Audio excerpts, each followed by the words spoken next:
വേദിയിലും ഈ സംഗമത്തിൽ, ഈ സംഗമ ക്ഷേത്രത്തിനുള്ളിലും പുറത്തുമായി നേരിട്ടും മാധ്യമങ്ങളിലൂടെയും ഈ സൗഭാഗ്യ മുഹൂർത്തം ആഘോഷം ശ്രവിക്കുകയും ദർശിക്കുകയും ചെയ്തുകൊണ്ടിരിക്കുന്ന ബന്ധുജനങ്ങൾക്ക്, സ്വന്തം ജനങ്ങൾക്ക്, സഹോദരി സഹോദരങ്ങൾക്ക്, പാലക്കാട്ടുകാർക്ക് പ്രത്യേകിച്ച്,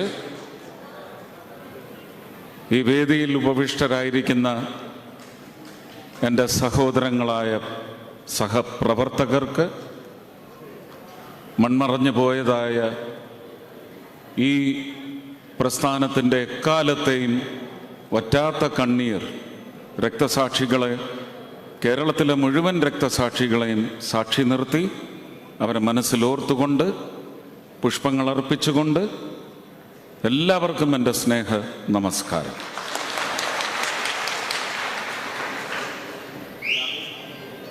നിശ്ചയിച്ചതിൽ നിന്ന് വളരെയധികം വൈകിപ്പോയത് നിങ്ങളുടെ ആവേശം കാരണമാണ്. അതിന് ഒരു തിരുത്തൽ നടത്തേണ്ട സമയമാണ്. കാരണം ട്രെയിൻ നമുക്ക് അവിടെ പിടിച്ചു നിർത്താനൊന്നും ഒക്കത്തില്ല. അതുകൊണ്ട് ഞാൻ എൻ്റെ വർത്തമാനം വളരെ ചുരുക്കുകയാണ്. എനിക്ക് തൃശ്ശൂരിലെ ജനതയോട് പറഞ്ഞാൽ എത്ര പറഞ്ഞാലും തീരാത്ത, എൻ്റെ ഹൃദയത്തിന് ഒതുക്കി വയ്ക്കാൻ കഴിയാത്ത അത്രയും നന്ദിയും കടപ്പാടുമുണ്ട്. ഞാൻ അപ്പോഴും പറയും, നമുക്കൊരു 2.5-3 ലക്ഷം പേര് നമ്മുടെ പാർട്ടിയോട് യോജിക്കാത്തവരും നമ്മുടെ പാർട്ടിയെ ഇതിനു മുമ്പ് അംഗീകരിക്കാത്തവരും ഇപ്പോഴും പാർട്ടി എന്ന് പറയുമ്പോൾ ഒരുപാട് ചിന്തകൾ കടത്തിവിടുന്ന ഒരു പറ്റം ആൾക്കാരാണ് കേരളത്തിലെ മുഴുവൻ മലയാളികളുടെയും. എന്ന് പറയുമ്പോൾ ലോകമെമ്പാടും പരന്നു കിടക്കുന്ന മലയാളികളുടെ പ്രാർത്ഥനയ്ക്ക് വഴങ്ങി അവരുടെ ഹൃദയത്തിൻ്റെ വഴി ഈ വിരൽ തുമ്പിലൂടെ 26-ാം തീയതി താമര ചിഹ്നത്തിൽ ചാർത്തി ഈ ഒരു അഭിമാന മുഹൂർത്തം നമുക്ക് ഭാരതീയ ജനതാ പാർട്ടിക്ക് കേരളത്തിൽ സമ്മാനിച്ചിരിക്കുന്നു.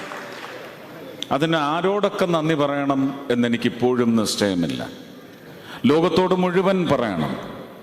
ശ്രീ നരേന്ദ്രമോദി സർക്കാരിൻ്റെ 3-ാം അധ്യായം ശക്തമായി വരണമെന്നാഗ്രഹിച്ച് ഭാരതീയരല്ലാത്ത ഒരു സമൂഹത്തോടും തൃശ്ശൂരിന് വേണ്ടി അതിലൊരു പ്രാർത്ഥന ഉണ്ടായിരുന്നുവെന്ന് ഞാൻ ഹൃദയ കാഴ്ചശക്തിയിലൂടെ ഞാൻ മനസ്സിലാക്കുന്നു. അവരെയും ഞാൻ കാലുതൊട്ട് വന്ദിക്കുകയാണ്. പക്ഷേ ഇതൊരു തുടക്കം പോലുമല്ല എന്ന് ഞാൻ മനസ്സിലാക്കുന്നു.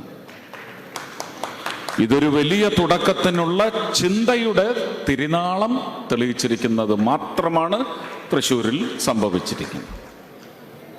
അവിടുത്തെ കാര്യകർത്താക്കൾ പ്രവർത്തിച്ച രീതി 1.5 വർഷം കാലമായി ഞാൻ നേരിട്ട് അവരോടൊപ്പം സഞ്ചരിച്ച് മനസ്സിലാക്കിയ തന്ത്രങ്ങളൊന്നുമില്ല.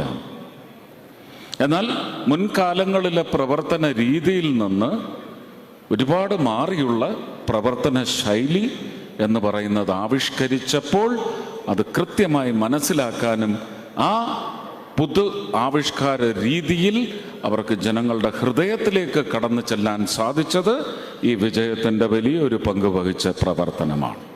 ഞാൻ തൃശ്ശൂരിലെ കാര്യകർത്താക്കളെ മുഴുവൻ, അതുപോലെ തന്നെ പാർട്ടിയുമായിട്ട് ഒരു ബന്ധവുമില്ലാത്ത, ഇപ്പോഴും ഇല്ലാത്ത 100 കണക്കിന് സ്ത്രീകളാണ് കൂടുതലും, 100 കണക്കിന് 1000 പ്രവർത്തകരാണ് SG ഫോർ പാർലമെന്റ് എന്ന് പറഞ്ഞ് അങ്ങ് ബോംബെയിലും പൂനെയിലും ചെന്നൈയിലും ഡൽഹിയിൽ നിന്നുമൊക്കെ കേരളത്തിൻ്റെ തന്നെ മറ്റ് 13 ജില്ലകളിൽ നിന്നും അവരുടെ കണക്കെടുക്കാൻ അവിടുത്തെ ജില്ലാ പ്രസിഡന്റിന് പോലും ഇപ്പോൾ സാധിക്കാത്ത തരത്തിൽ അത്രയും ഘനത്തിലാണ് പ്രവർത്തകർ നമുക്ക് തൃശ്ശൂരേക്ക് ഒഴുകിയെത്തിയത്.